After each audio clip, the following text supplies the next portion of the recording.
Well, as we start talking about or keep talking about how, as Christians, we respond to individuals who may be queer or transgender, I want to add in a third category tonight, and those I'm going to just broadly refer to as affirming, and by that I mean those who claim Christianity and who also who also believe or teach that homosexuality in some form is permitted by God, and at least those that I'm familiar with that would be affirming would not be on the extremes of homosexuality and promoting just a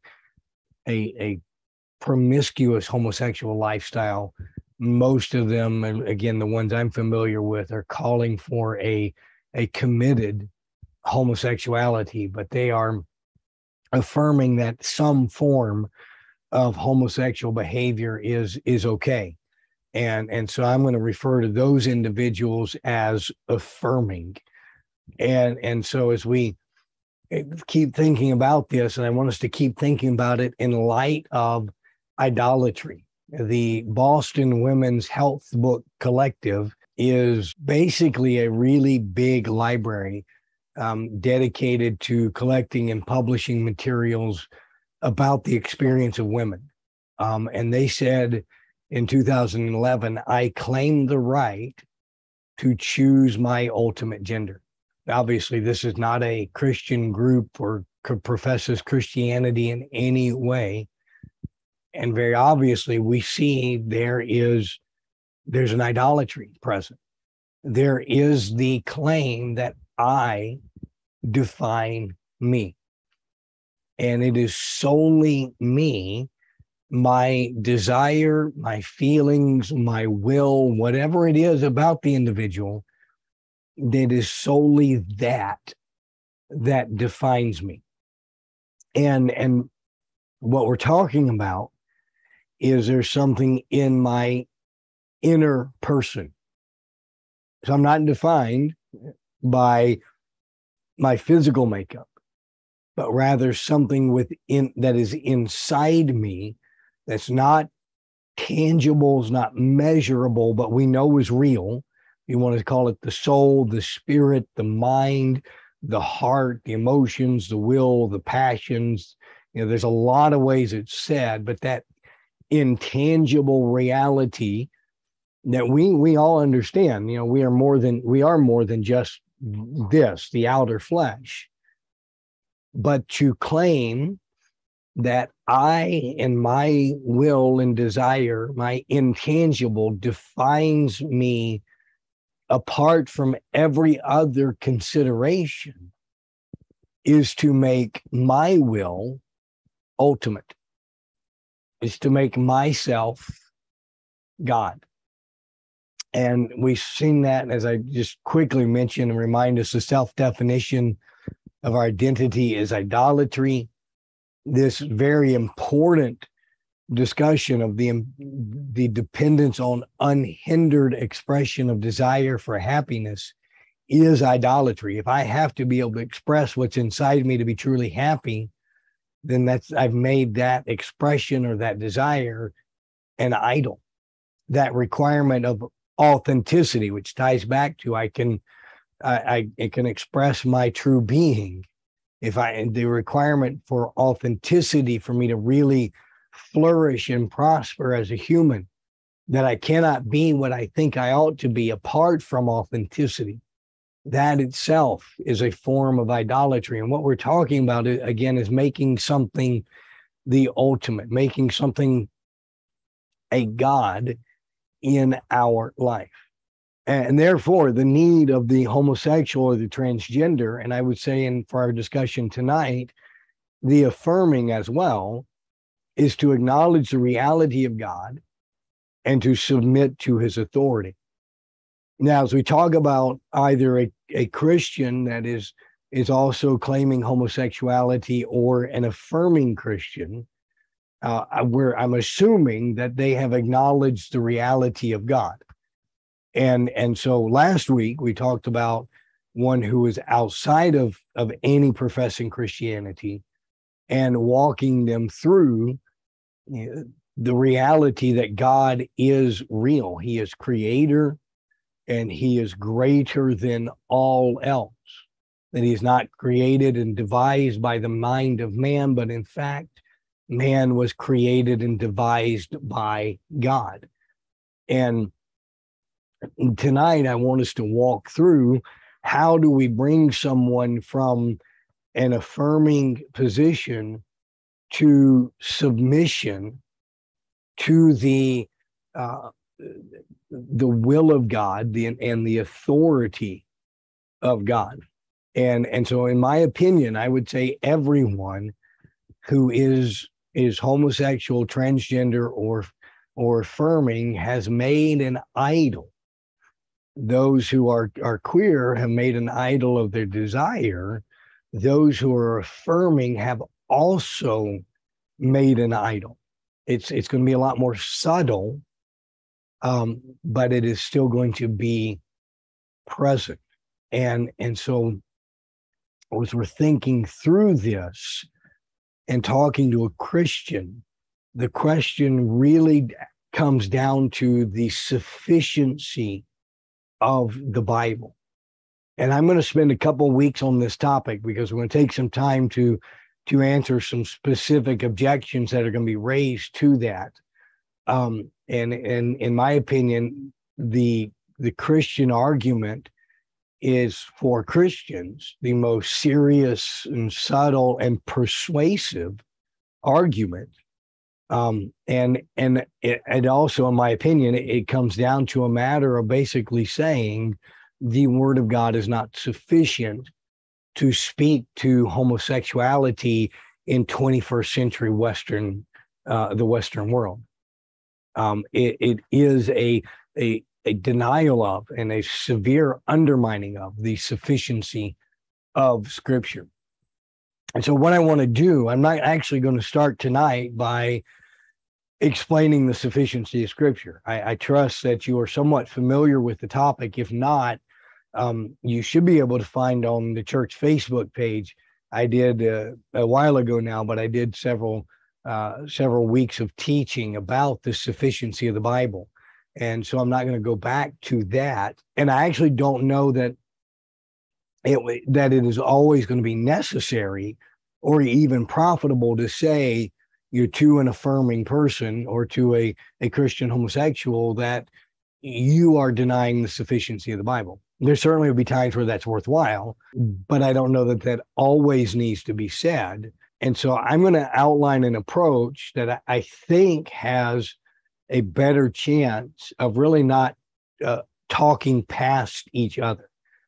Because as I see and hear conversations with homosexuals, again, within the Christian community, it really seems to be conversations from the one side, those who are opposed to homosexuality, of focusing on the sinfulness of homosexuality, and the other side talking about the depth of their desire or the long-term feelings that they have had. And so what ends up happening is the talking past each other because of the self-identifying movement that I've already talked about in previous weeks.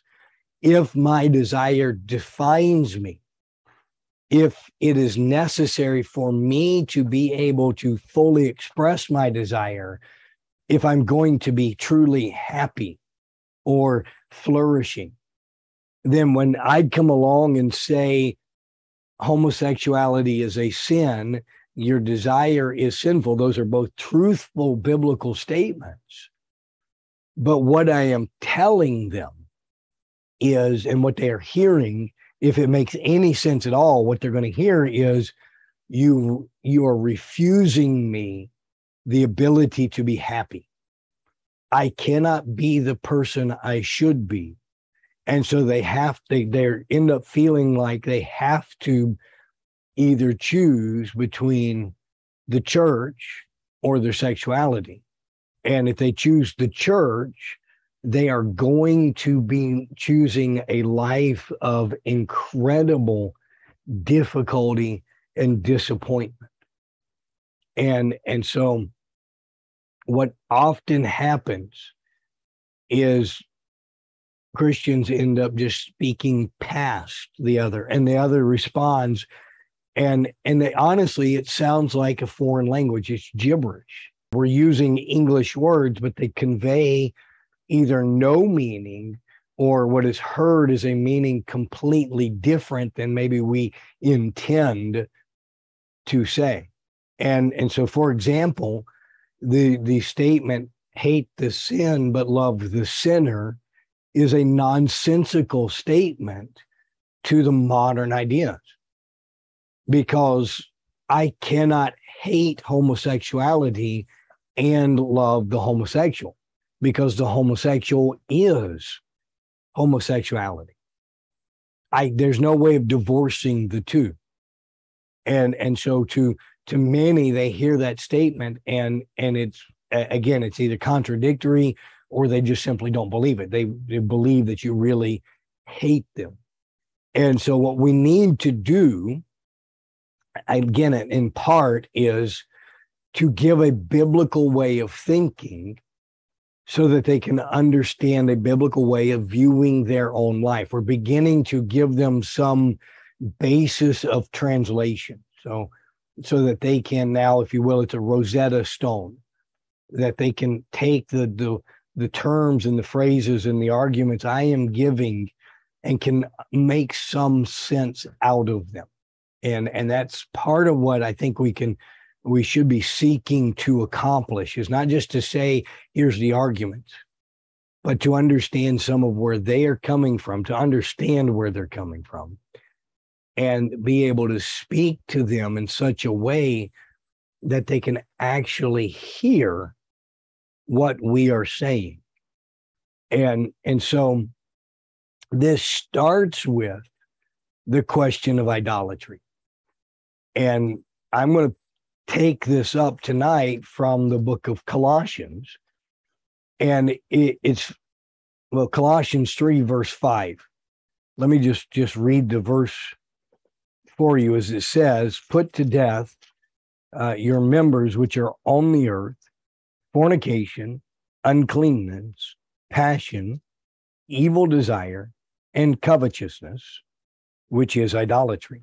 What we have in Colossians 3, verse 5 is the statement, covetousness is idolatry.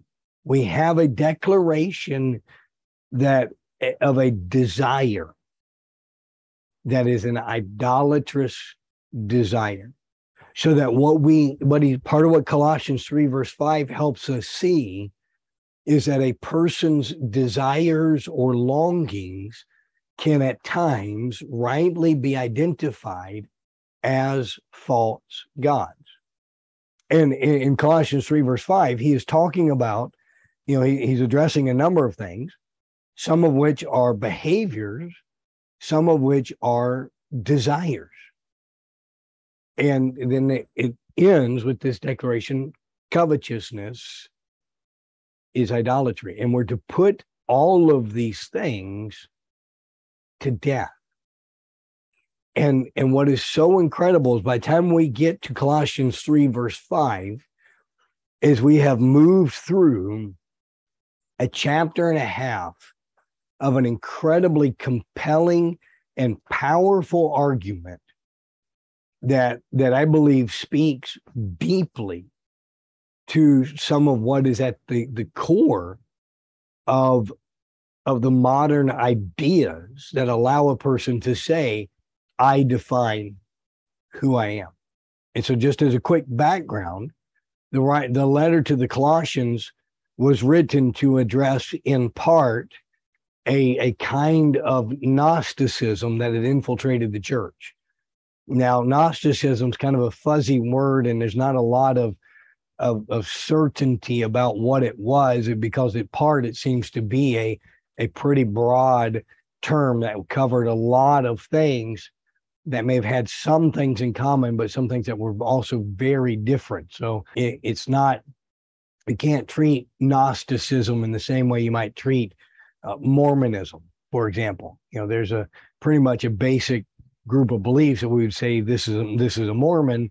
Gnosticism is not quite that compact, but judging from what's said in the letter to the Colossians, the Gnosticism they were addressing denied the deity and the sufficiency of Jesus, and was requiring the subjugation and neglect of the body. So they were calling for a putting down of various natural appetites, not in the sense of restraining desires, but in the sense of really basically trying to ignore various necessary things. They did this, especially the neglect of the body, because Gnosticism, generally speaking, understood there to be a massive division between the fleshly and the spiritual, so that everything that is physical is evil, and salvation is only achieved by the ultimate abandonment of the flesh. And so the process of salvation was a setting aside the flesh. Now, ancient Gnosticism was overtly religious. Modern ideas about desire and identity are overtly secular. But maybe you've already noticed this, there's some key ideas that do intersect there. So that today, for some, the only way to flourish is to subjugate the flesh to the desire, so that the inner, invisible, non-tangible is the real you, and the outer, visible, tangible has to be fixed for me to really flourish or be satisfied. Now, be very clear, I am not at all equating today's ideas with Gnosticism. They're not the same. But I think there's enough similarity that Paul's answer to Gnosticism is also an effective response to homosexual Christians and affirming Christians. So I am going to move quickly through this argument and just point out a couple key aspects here. I'm gonna outline it more fully, but I'm going to give just a couple of key aspects. I do not know that we necessarily need to say you're an idolater. Even again, talking to an affirming Christian or homosexual Christian, that may raise many questions that, it may sidetrack us into a big discussion about idolatry. We may be more profitable to simply say, you have made something too important, or you've made that more important than God. And so that the idea of idolatry can be communicated without necessarily trying to explain how it is idolatry. We start, though, what Paul tells us first is Jesus is fully God. And that is the center of his argument in Colossians 1 and 2. Jesus is completely God. So that, if, and as Jesus himself said, when we see Jesus, we see God. Jesus was not a lesser deity. He was fully God. And then Jesus is God who created this world, including this physical world.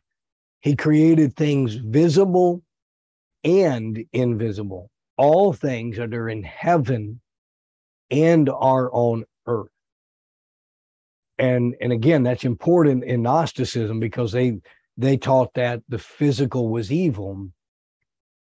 Jesus is God who created the world. Jesus is full redemption of sin, and he accomplishes redemption in the flesh. He did this, as he says, in the body of his flesh through death.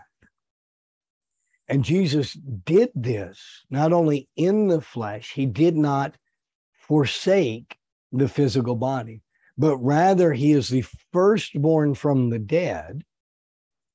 And we're talking about a bodily resurrection. That was crucial in the Gospels. Every one of the Gospels takes time to show the resurrection was not spiritual. It was a physical bodily resurrection. And then Jesus ascended bodily to heaven. And then he formed a new body on this earth, so that he is the head of the body of the church.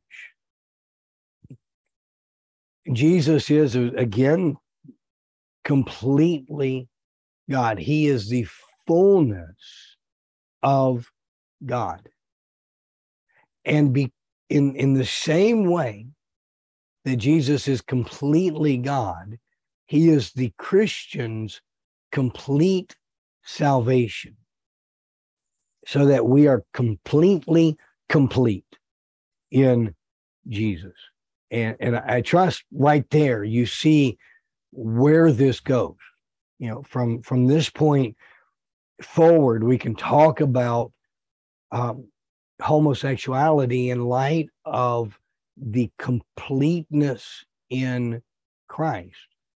And as the rest of this chapter is going to show us, it is a completeness of salvation, and it is a completeness for how we live this life. So it's not just a completeness to get us to heaven, and that hopefully and that makes us complete when we get there, but rather it is a completeness that is sufficient for us between salvation and heaven. And so he goes on, he says, Jesus has taken away all the Christian sin. We have nothing to do to complete our salvation. It's all done in Christ. Jesus completely nourishes his body. He cares for this physical body of his, this church, provides everything that it needs. And then he says the Christian has died with Jesus to the sinful world. We're dead to it. We're dead to not just the sin, but we're dead to the philosophies of this world. If we have died to the sinful world, why then would we live under the sway of this world's philosophy? And again, that's a huge question. If I am complete in Christ, if Jesus is absolutely everything I need, if there is no Jew or Greek, barbarian, Scythian, bond or free, because Christ is all and in all, Colossians 3 says, then why do I need this world's philosophies? Why do I need any of these ideas of this world to make me complete? And ultimately, what we're talking about when we're talking about this identity issues is we are talking about the dominant philosophy in our culture today. But it is the philosophy of this world. So why would we live under it? It does not complete the person. And this, again, that's crucial, because we know the lie of Satan in the Garden of Eden was God's keeping something back from you. If you'll just eat this fruit, you'll have what God did not want you to have. So Satan and sin promises something that maybe is not currently possessed. And it does so by doubting the word of God and denying the goodness of God. But what scriptures clearly presents is Satan as a liar and a murderer. He is bent on the destruction of humanity. Sin and Satan never bring good, but rather every good gift and every perfect gift cometh down from above, from the Father, who does not change. So the idea of the age says, have this, express this desire, be this kind of person, and you will be satisfied. You will be complete. Colossians says we're complete in Christ. And what the world promises can never complete. It is unable to complete in any way. And so we have on one side, the Christian is dead to the world, but is risen. He is alive with Jesus, so that our life is hid with Christ in God. Our life is not on this earth. We focus on the heavenly things, and we recognize that this life we have right here, this isn't what makes me me. I mean, part of it is just, it has to be that clear. I am not what I am on this earth. I am not a pastor. I am not a husband. I am not an American. I am not a Tar Heel. I am a Christian. My life is in Christ. As we're talking to others, and this applies broadly, but certainly to the affirming and to the homosexual, as we're talking to them, what Colossians is telling us is our life is not made up of these things here. These things here are incredibly temporary. My life is in Christ. And so if I give up something here that means everything to me, I have not lost much. I have life in Christ. And one of the things I think we should be doing as we're having this conversation, again, especially with a Christian, is pointing them to the heavenly rewards. Because the reality is, for many of them, if they do come out of homosexuality and begin to strive to live a fully obedient Christian life, it's going to be a lifelong struggle. And that's disheartening. And some, it is discouraging to the point of quitting. And part of that is, I think, the wrong promises have been made. In some groups, anyway, have promised, I will say deliverance. That's the word they often use, deliverance from homosexual desire. I don't think the Bible promises that, actually. Some have promised, a happily married life with children in the house and the garage and all the, American dream type stuff. The Bible certainly doesn't promise that. The Bible promises that if we're faithful to the Lord, if we serve Him, we have rewards in heaven. So is it worth it to put to death the desires of my flesh? Well, if all I'm looking for is that those desires will go away and I will become successful in whatever way I define it, then no, it's not. Not at all. But is it worth it if I put away the desires of my flesh because I have now reward in heaven? Absolutely is worth it. And so we need to remember and remind others, this life is not here. And what we hope for and long for is not here. It is in heaven. Therefore, we put to death our members on this earth. And these are spiritual members. They're not fleshly members. I mean, they think some of these are done in the flesh, but he doesn't say, put to death your hand. He says, put to death evil desires. Part of what's going on here, part of the argument in Colossians, and particularly in Colossians 3 and the end of 2, is the problem is not your body.